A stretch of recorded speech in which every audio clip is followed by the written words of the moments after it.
Why should Western European capitals, particularly if Russia's so bad at reaching across, let alone Berlin, why then should Europe be as fearful as it is, right? This whole notion that Russia's going to reclaim all the former Soviet states, notably the Baltics, but he can't even do it in Ukraine. So what is the argument? Again, like if you're on the front line, if you're the Baltics, if you're Poland, you are afraid, and you should be afraid, right? Because you're close. The further away you are from Russia, the less afraid you are, and that's natural. Just get your takes on the Ukrainian sort of minerals deal, because I think this is quite a fascinating. We've sort of alluded to what it could happen with Europe in some hypothetical, but what do you expect from this? So they actually came in with an offer a couple of weeks ago in Kiev to basically take 50% of everything, right? All the licensed revenues from, including existing projects that are supporting Ukrainian budget today, and offering nothing in return. So Zelensky obviously got very angry about this and pushed back pretty hard, which is why I think it led to this very undiplomatic exchange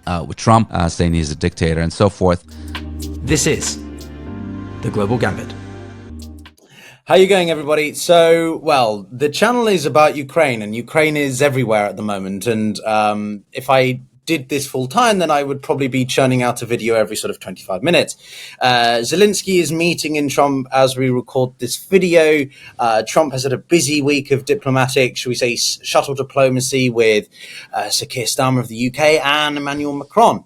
And, well, I'm Pyotr Kurzin, and this is the Global Gambit, and I'm here with my typical vodka bottle at this point to help me get through this. And joining me again, we've had him on the show a couple of times now, is Dmitri Alperovitch, who is, well, one of the, I think, best people to talk to about these issues, and he's the chairman of Silverado Policy Accelerator, which is a think tank based in Washington, D.C.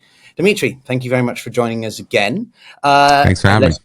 No, absolutely, and let's just dive into it. What's your take on the American-Russian diplomatic engagements? Because that is quite surreal. Well, I think it's very misunderstood, and in fact, Putin has provided quite a bit of clarity, ironically, on it this week, that the engagements in Saudi Arabia are being presented in Riyadh, are being presented as some sort of the beginning of peace talks on Ukraine, when it actually was mostly not about Ukraine. And what is now becoming clear is that this is part of the rapprochement that's taking place between the United States and Russia. President Trump believes that having a good relationship with Russia is in the United States' interests. And Ukraine is certainly part of that mix, but it's not even the most important part, to be honest with you. So it appears that they talked about all sorts of things, from the Arctic to re-engagement in the diplomatic sphere, allowing Russia to resume some of the diplomatic activities in the United States and reciprocally in Russia. And Putin actually said that this is all about trust building, in his words, that you can solve, quote unquote, as a complex and acute issue as Ukraine without having that trust between the United States and Russia. And he said that he expects that even the upcoming diplomatic initiatives between Washington and Moscow will be more focused on that than the war itself, and that at some point we'll get to the war. This makes total sense from Putin's perspective, because he certainly, I don't think, is in any rush to end this conflict. He continues to have hopes that he can achieve progress on the battlefield, particularly as the U.S. aid that has been appropriated by Congress runs out in the coming months, and he hopes that he can grab more and more territory. I mean, that's a breakdown of sort of Putin's framing, but what do you think about this? Is this a good approach from the US White House at this point? It doesn't really make a difference. I'm glad you've pointed it out like that, because it seemed to be more like to be a sort of bilateral engagement, not really sort of peace negotiations. Is this a good basis by which to start peace negotiations, or it's too early for this sort of assessment? Well, the irony here is, and I was just in Munich Security Conference about a week ago, and the Europeans are obviously in complete shock over both the Vice President Vance's speech and the overall approach to Russia coming from this administration.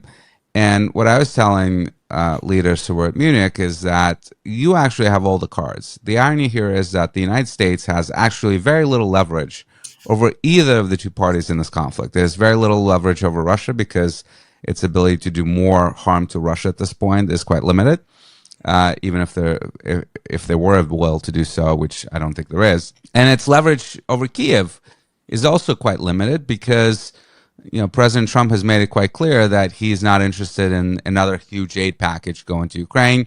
He's allowing, let's be clear, he's allowing the current aid to continue that has been appropriated, but it's unclear how much is left there, probably a few $1 billion at this point. So that is going to come to an end relatively shortly. And if there's not going to be another aid package authorized, then why would Ukraine do anything that the United States wants, right?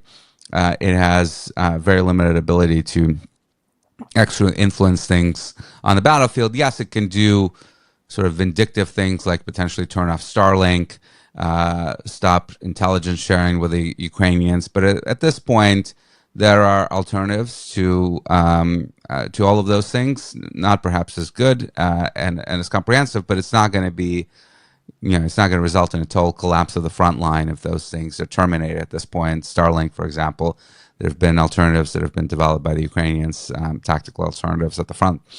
So the irony here is that the Europeans actually hold all the cards if they choose to continue providing aid to Ukraine. And, we've talked about this before. The fundamental problem that I've had with the Ukrainian strategy for this conflict is that it's been very, very clear since summer of 2023 when the counteroffensive failed, and it was very obvious that it failed within the first few days of the war when they decided to dismount in the minefields in southern Ukraine, that it was going to be the end of that offensive because there's no way that they can get on foot to the Azov Sea, for example. Right. The distances are too great. And unfortunately, they kept going and losing people in a futile effort. But it became very clear that Ukrainians' offensive capacity against fortified front lines, not the Kursk offensive where they managed to capture the Russians by surprise in a relatively little defended area, that they did not have the ability to execute those offensives that are needed to recapture significant territory. And if you can't do that, then I think the right strategy should have been to go on the defensive, to dig in, to keep the front line from moving, to keep the Russians from capturing more of that territory. And the advantages there is that it takes a lot less aid to support that type of defensive operation, and the casualties will be considerably less as well. And from the European perspective, support. Go ahead. No. Continue. Sorry, you cut out there for a second. Jump back in. And from the European perspective, supporting that type of defensive operation is quite doable because the Ukrainians believe that they need, maybe $1 billion a month or so for drone production. FPVs are becoming, of course, more and more critical for defensive operations. They also need artillery, but Rheinmetall is now producing quite a bit of artillery shells that they need, 155 in particular, millimeter artillery shells. Mortars, the Europeans can provide that as well. The small arms and grenade launchers and those sorts of things, the Europeans are capable of stepping in and providing that type of aid that the Ukrainians need to hold the line. They also have needs on air defense. Things are improving there as well. For example, there was just an announcement, I think today, that there'll be a production of NASAMS missiles, air defense interceptor missiles, in Ukraine itself. That's going online, I believe, in a few months. There's IRIS-T, German air defenses that can be provided. The Europeans could even consider purchasing American interceptors for Patriots, for example, to provide to the Ukrainians. And I'm sure Trump would be happy to sell it to them. So there's options for a defensive-only strategy that the Europeans could keep Ukraine in the fight if they choose to do so. I want to come a little bit more to the European element and the militaristic aspect of that in a second. But one last question on sort of the diplomatic element, which is obviously Trump seems to be, backtracking, walking back, clarifying, realizing about his comments of calling Zelensky a dictator, and then saying, "Did I say that?" yesterday with Sir Keir Starmer. So, like, what's your general assessment of Trump's? Is this all just mind games from him? Is he using coercive diplomacy as a way to, try and move the garden post and goalposts rather a bit further, or it is a case of him not being the best diplomat? Look, he clearly, I mean, he's been saying this for a long time. He clearly wants this war over. And I think he wants this war over at any cost. I don't think he particularly cares about how this outcome comes about. I think in general, he thinks that wars are dumb. Why would people die in wars when you can just come to an agreement and solve it like a business deal? So, he's trying to bring an end to this conflict as he had promised to do. He is seeing, at least on the surface, that Putin is engaging and is telling him that he's happy to end it. And from his perspective, Zelensky is being the obstinate one that is putting all sorts of conditions on this, understandably so, of course, but that's why I think he's much harder on Zelensky than he's on Putin, because he's standing in the way of him accomplishing what he wants to accomplish, which is bring this war to an end. Yeah, but is it realistic, right? The point everyone on the pro-Kremlinite side always says is, we're not even getting talks going. There'll be a peace deal. And it's like, guys, we haven't even started the talks yet. There's no guarantee of anything. And to be very matter of fact, I mean, why would Russia want to talk about this genuinely when they're making more military gains on the ground, right? They have the momentum at the moment. Things are not looking great on the Eastern Front in parts. So why?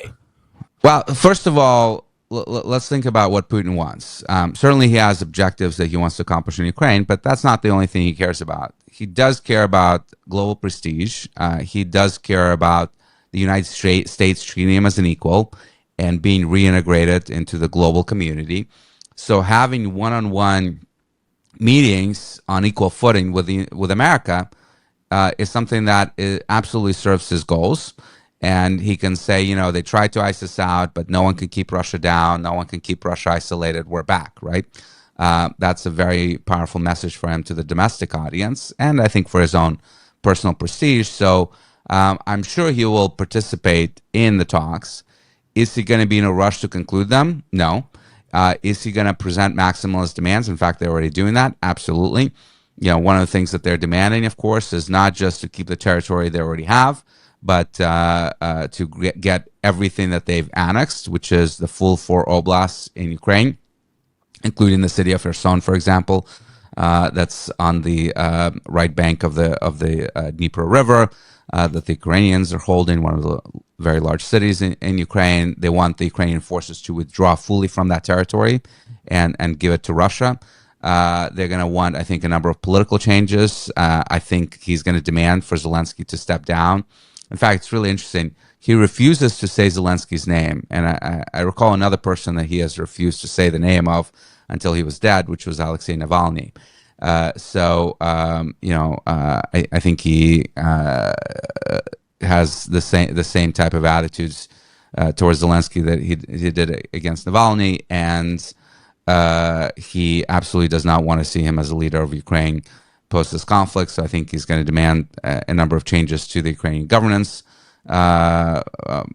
processes and replacement of leadership. So all those sorts of things that I think he's going to demand that are obviously going to be very difficult, if not impossible, for Zelensky to accept. But he's happy to talk, particularly with the Americans. I'm not even sure if he's going to sit at the same table as Zelensky. Probably not.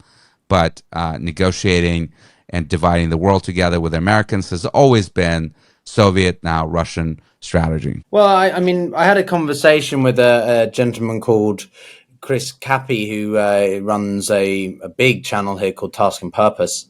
And he went to Kurzin back in November, December, and he was telling me that there was a fair amount of Ukrainians who were almost hopeful of a Trump administration and helping to bring the war to an end. But sort of, I feel that that's slightly different to them accepting that they're going to give up a degree of territory or adhering to some of these maximalist demands by Putin. So sort of, is there a mixture here in terms of Ukrainians wanting the war to be over, but only on terms that they consider favorable?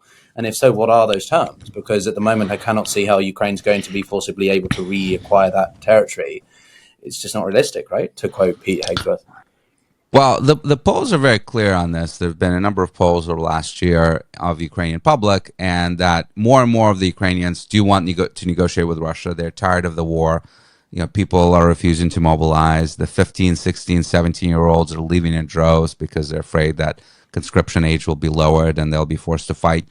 So the willingness to fight is diminishing amongst the population. But at the same time, if you ask the follow-up question of, okay, you're willing to sit down with the Russians and negotiate, are you willing to offer any territorial concessions, for example, which is like step one of this whole thing, they're saying no by large majorities. So you're willing to negotiate, but you're not willing to actually concede anything.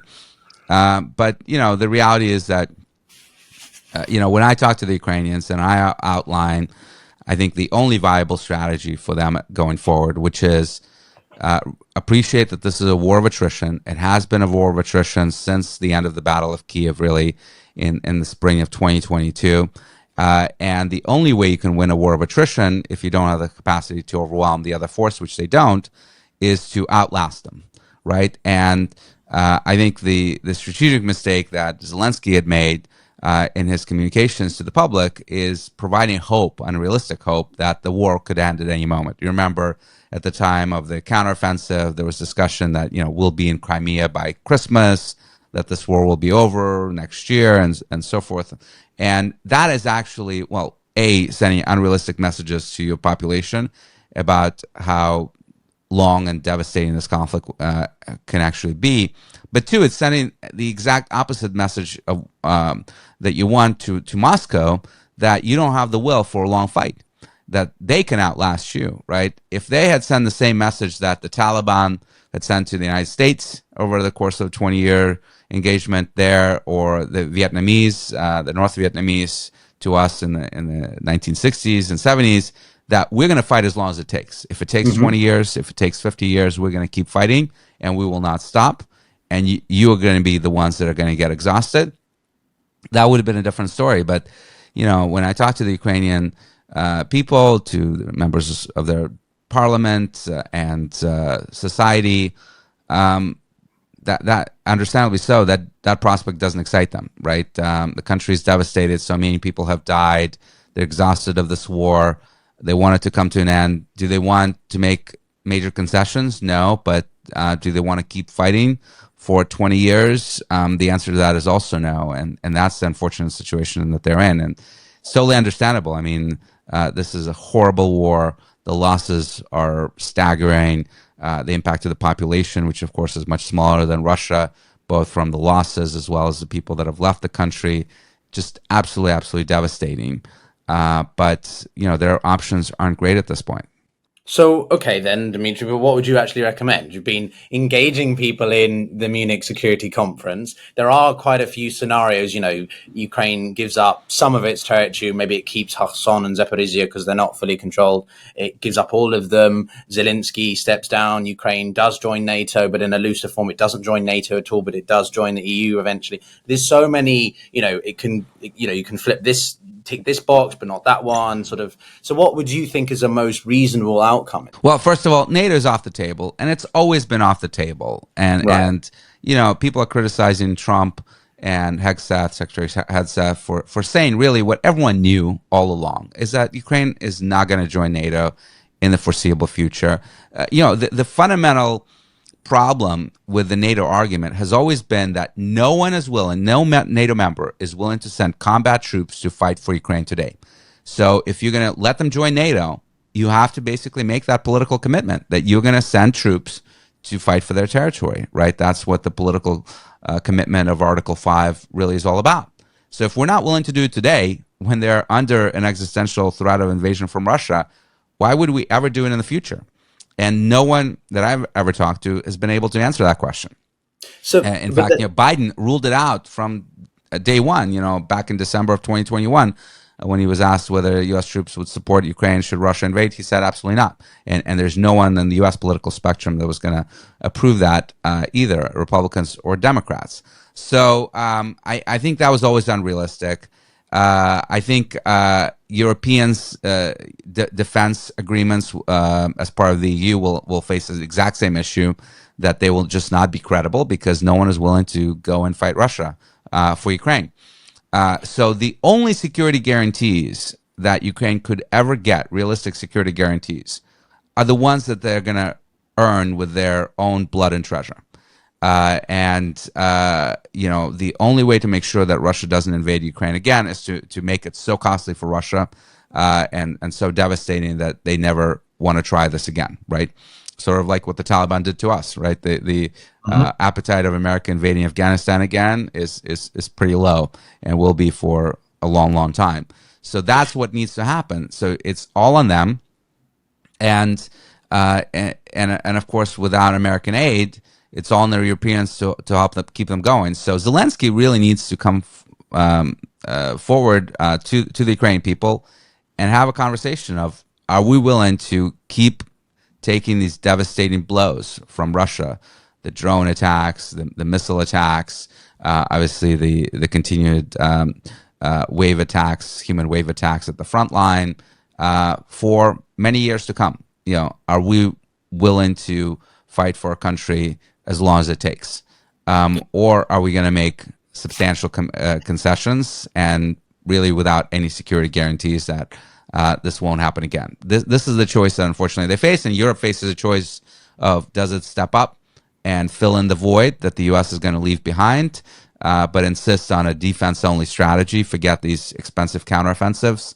They're going to be counterproductive and not sustainable, but dig in and make sure that Russians aren't advancing any further. Okay, so let me get a little bit more specific on this, because I'm largely in agreement. I've never felt that the NATO argument was substantive because it takes years for the what members action plan map to be implemented. Bosnia's been at it for 10 years, 20 years, something like that. So okay, that's not likely. But Britain has actually. There's two questions related to this. We've seen Britain say that they will commit some form of security, troops of some form potentially to the DMZ or whatever some post-war ceasefire situation could look like, with 2,500. But the French and the Polish, most surprisingly, have said they won't. So firstly, Dmitri, one, why are some countries not willing to step up, particularly an Eastern European state that is now spending almost 5% of its budget on NATO and, defense and such? But two, if we're not going to see a NATO sort of level style of security assurance, what of bilateral security guarantees? We've seen the British sign this with the Ukrainians and the Polish, in the first half year of the war. So what of those two things? Why the lack of commitment by some, and what about more sort of niche bilateral, trilateral agreements?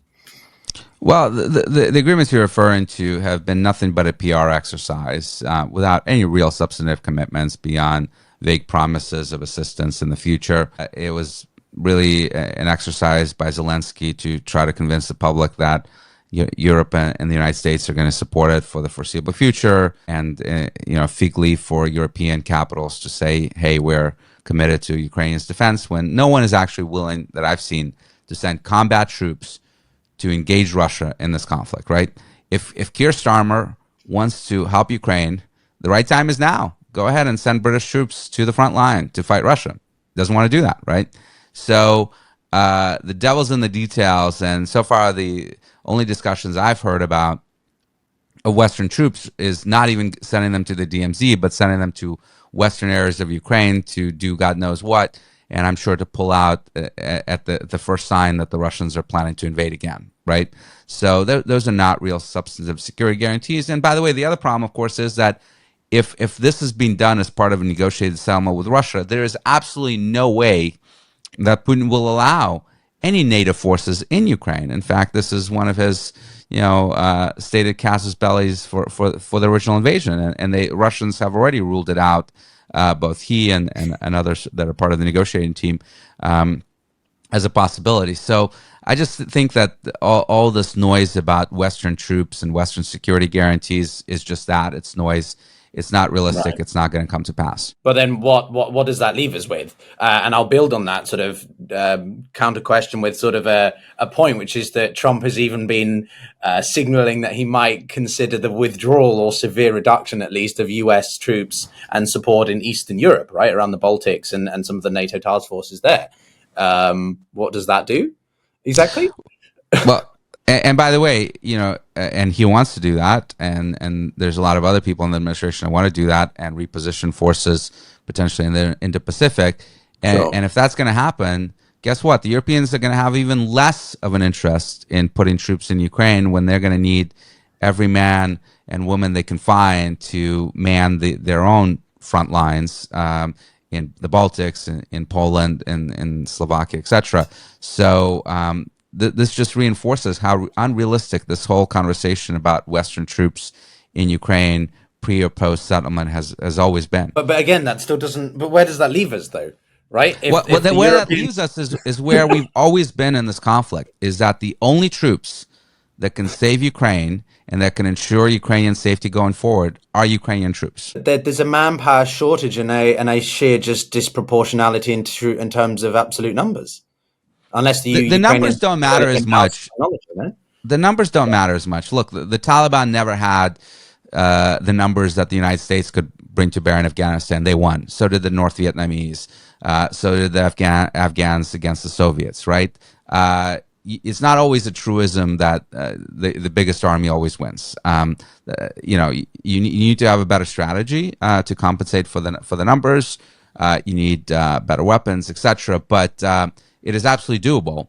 And a war of attrition that the Ukrainians are willing to fight for 10 years, 20 years, however long it's necessary to exhaust the Russians, that is a defensive-only fight that tries to minimize their own casualties and continue to inflict just enormous casualties on the Russians for very little progress, as we've seen actually in the last 6 months or so, can be a winning strategy. It is an incredibly expensive strategy, not just in money, but in terms of impact on the Ukrainian society and economy and so forth. So I don't want to underestimate, how hard this choice is for the Ukrainians. But I think this is the only chance they've got to save their country and save their independence. And, it is up to them to decide if they want to take it. Yeah, I mean, that's why I do enjoy interviewing you, because I think you've got a no-nonsense approach to things. It's clear you don't obviously support one side, but you're not unwilling to address the stark realities of the situation. So, okay, but in Europe, right, I think, I'll be the first to say I'm one of the biggest proponents of European autonomy. I think Europe has been far too complacent and negligent in its own strategic and military obligations or just ownership.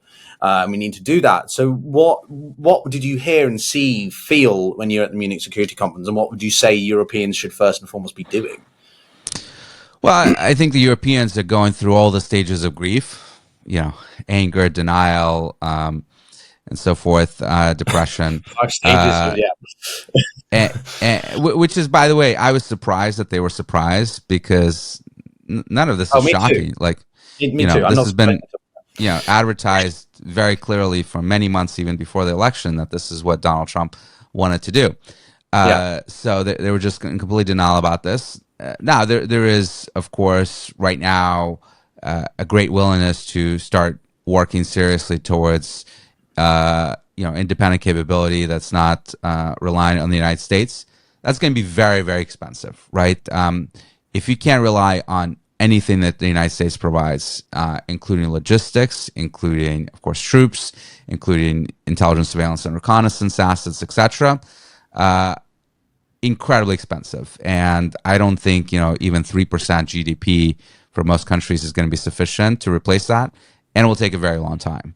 So now, ironically, this is actually what the United States has wanted for decades, and specifically what Donald Trump wants, which is for Europe to stand on its own. So ironically, them doing this would actually serve the United States' interests, because the United States does not want to be continually paying for Europeans' defense. They want the Europeans to step up. So, I'm not a fan of how they've gone about this and the rhetoric, but the outcome may be actually in the United States' interests, at least partially. No, I agree 100%. I don't necessarily like the approach, but I do appreciate the point, if that makes sense.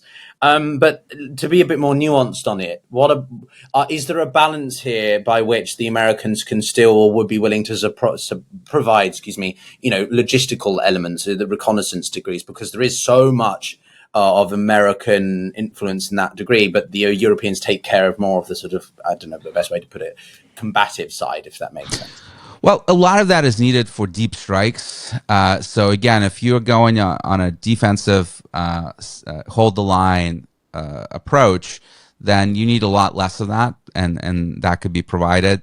Right. There's also potentially a deal to be made with Americans where if the Europeans come to Trump and say, hey, we'll pay you for your ISR capabilities, I don't think he'd necessarily reject that, right? So particularly if he sees that, they're coming to him with an offer of like, hey, you don't care about Ukraine, we do. We're going to take ownership of this. We're going to pay for it. In fact, we're going to pay you for some munitions, some capabilities, and you can focus on other things, China, whatever else is your priority. Let us take care of our own backyard. I think that would be actually a very compelling argument to make to him. Yeah, no, I agree. I mean, I think sort of to build on that last point, and then I want to shift towards dealing with the US a bit more. But like, I think the biggest, Europe has the capacity, right? I think the biggest deficiency we have, if I want to pretend that the UK is still in Europe somehow, is coordination and interoperability. And the conversations in Paris, I think, over a week and a half ago, about some kind of, forum of security, new bloc, which doesn't involve the United States. Again, it's largely PR at this point. What do you think of that? Where do you see the big players like France, Britain, Germany, Italy? Or you don't think it matters so much about those differences and it's about Europe through the EU? Well, no, I think it actually matters a lot. The fundamental problem is that you have very different security needs and concerns amongst different European players. When people are saying, this makes no sense for European countries to spend so low on defense, they're actually completely wrong. For a number of those European countries, it makes perfect sense. If you're Spain, if you're in Italy, there's no need for you to spend significant portions of your budget on defense. You're not getting invaded by China or Russia or North Korea or Iran, right? For them to get to you, they have to roll over a lot of countries. That it's just not going to happen, particularly in the case of Russia, right? If you're Germany, Berlin is not getting invaded by Russian troops. I'm sorry, Russia can't even take Pokrovsk, despite so many months of trying it. For them to roll over all of Ukraine, all of Poland to get to Berlin, not realistic. So now there's a solidarity argument that we're all in this together that one can make. But if the populations of these countries are going to be selfish and going to say, hey, we want social spending, our economies are in trouble, we want more economic growth, we don't feel the threat, we don't want to increase spending, defense spending, that is actually, politically speaking, not an unpopular argument. That's why in the German elections, you've seen, the far right and the far left forces that are against increased aid to Ukraine get almost a third of the vote, right? Dramatic increase, 20% for AfD and then, almost 5% for BSW and some of the other niche parties. The elites in these capitals have to be very careful. I mean, Marine Le Pen, I think, is getting up in the ratings in France, right? So there's a huge disconnect between what the leaders are saying and what those populations or significant portions of the populations in those countries actually want to care about. So when it comes to the Baltics, I get it. They're on the front lines. Their threat is very acute. They are spending and should be spending a lot. Poland, same thing. But, as you go further south, and even the UK, like Russia is not invading the UK. The threat to the UK from a traditional kinetic threat is quite minimal. And that's why this argument is so difficult to make to the public about why you should spend at the expense of other things, right? It's not like you can do anything, particularly with the economic trouble that Europe is in. But if those leaders in Paris, in Berlin, in London, and in Warsaw come together and over the objections of a significant, at least minority of their populations, say we're going to do this because it's the right thing to do, then it's possible. I think trying to negotiate this with all the members of the EU is going to water it down. It's going to make it more difficult. I think you need a subblock, which is why in Paris you didn't have everyone participating. Well, then answer that question then. Why should Western European capitals, particularly if Russia's so bad at reaching Pokrovsk, let alone Berlin, why then should Europe be as fearful as it is, right? This whole notion that Russia's going to reclaim all the former Soviet states, notably the Baltics, but he can't even do it in Ukraine. So what is the argument here? And how do we square Well, that? I don't think they actually are. Again, like if you're on the front line, if you're the Baltics, if you're Poland, you are afraid, and you should be afraid, right? Because you're close. The further away you are from Russia, the less afraid you are, and that's natural. Okay. Lastly, I want to just get your takes on the Ukrainian sort of minerals deal, because I think this is quite a fascinating. We've sort of alluded to what it could happen with Europe in some hypothetical, but what do you expect from this? And do you think that this could mean a reversal of Trump's commitment towards Ukraine, No, or simply? no. No. All right.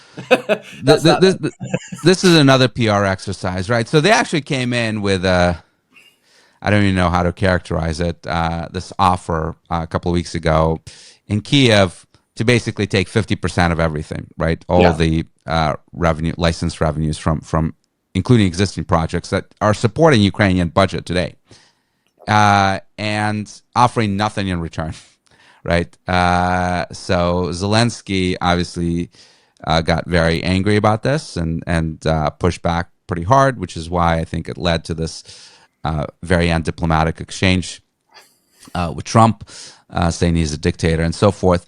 But the argument that they were making to the Ukrainians never made sense. You know, I saw Lindsey Graham on stage and then later on in the media saying, well, the Ukrainians should sign this mineral deal so that the American public will have something at stake in Ukraine and will care about Ukraine and will keep supporting Ukraine.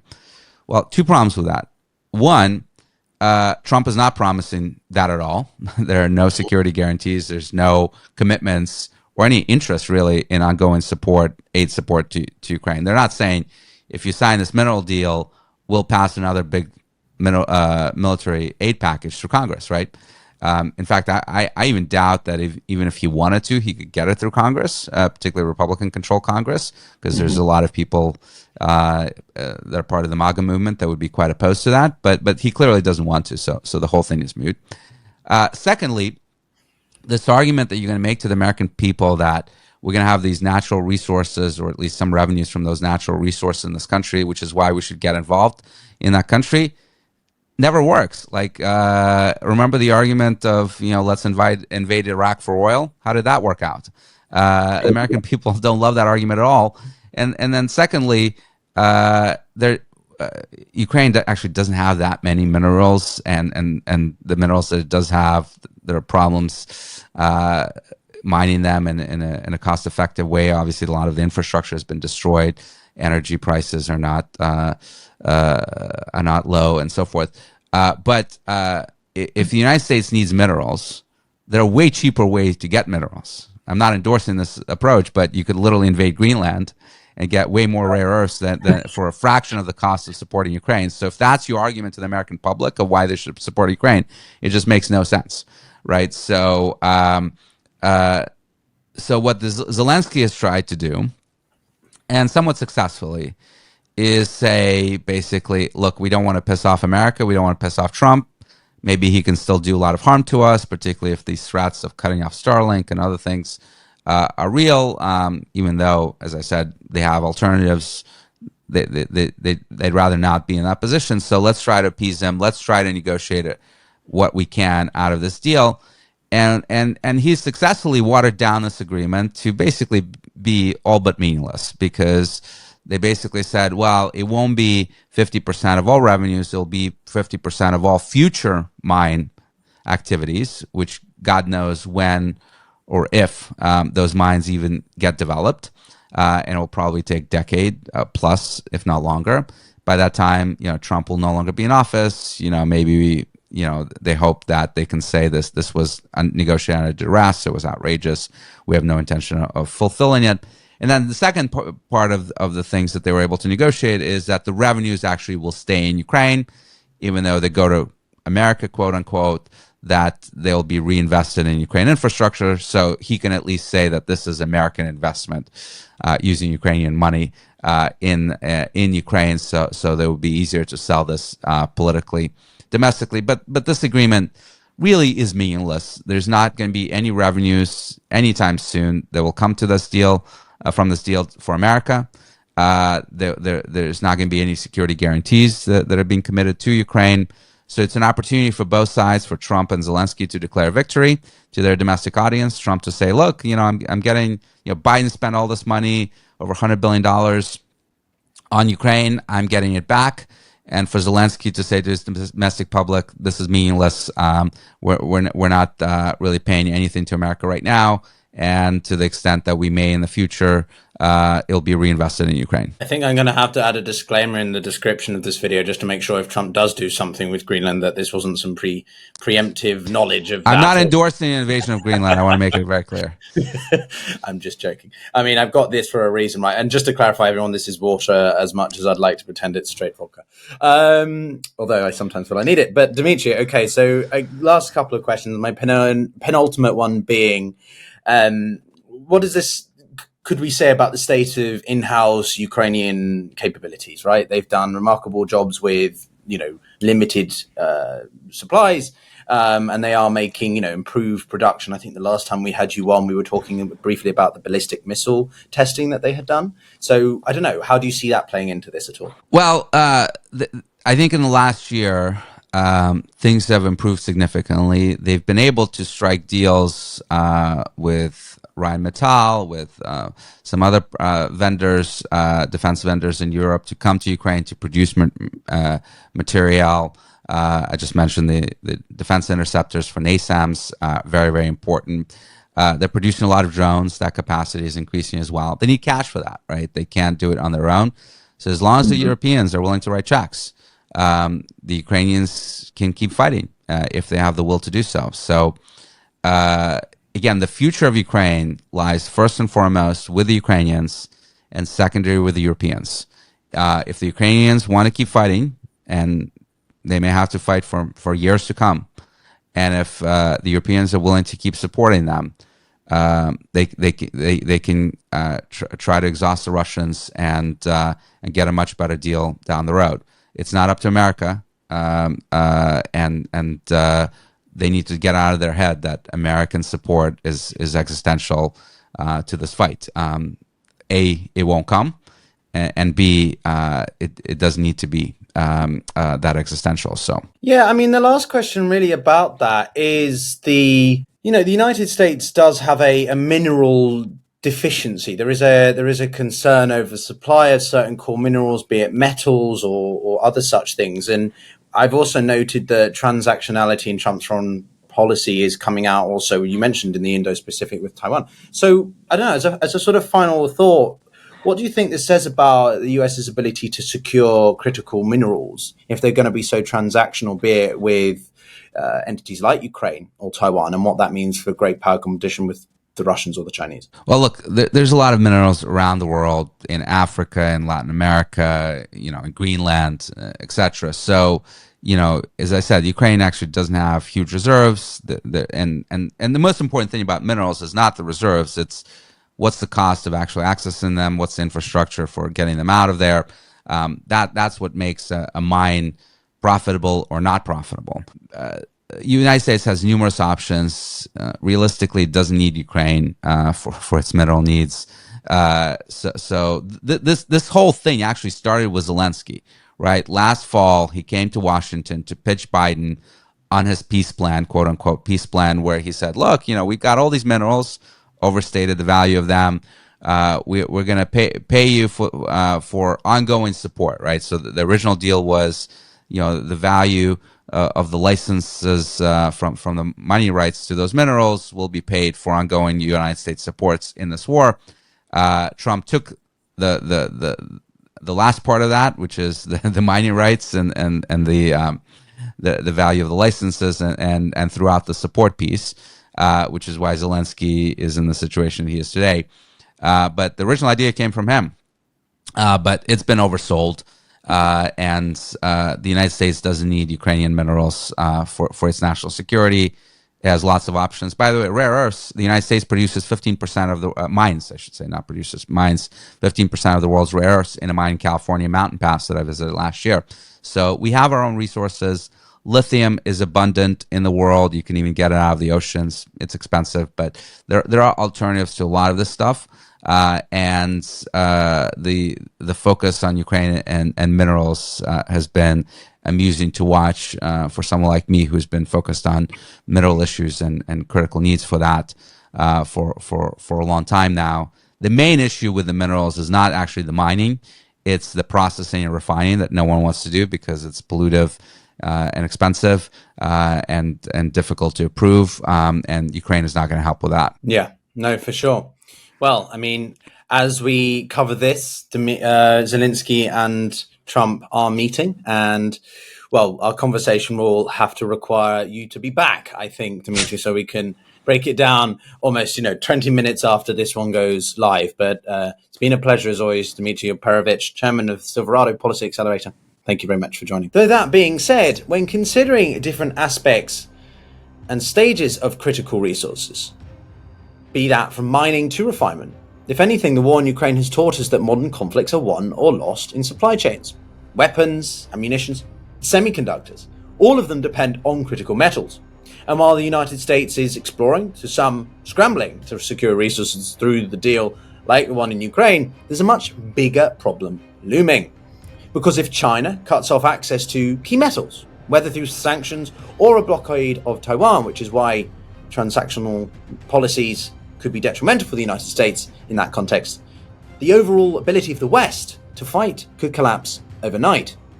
America's national security is at risk. China and Russia control nearly 100% of the world's antimony supply, a metal the United States can't go without.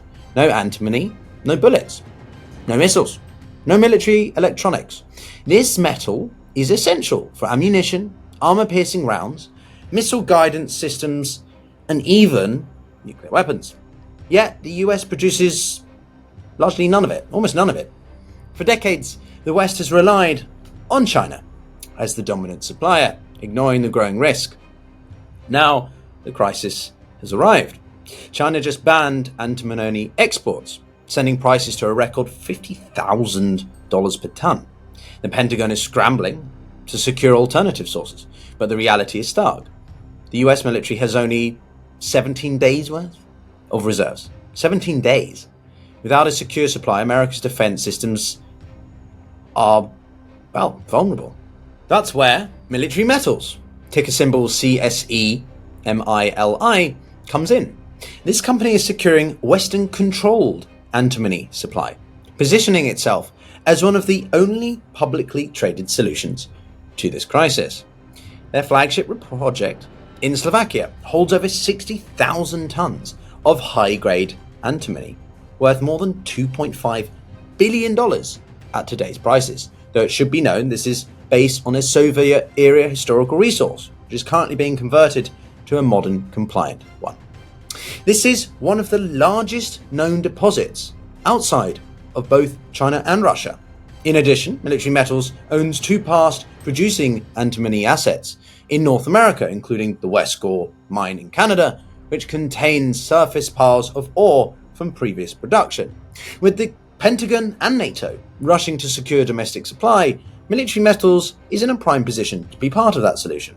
We've already seen the US Department of Defense invest $1.83 billion into Perpetua Resources for its US antimony project, with NATO defense spending projected to exceed $1.5 trillion. Therefore, Military Metals could be next in line for government backing. The urgency is clear. Without antimony, modern warfare is, well, it's impossible.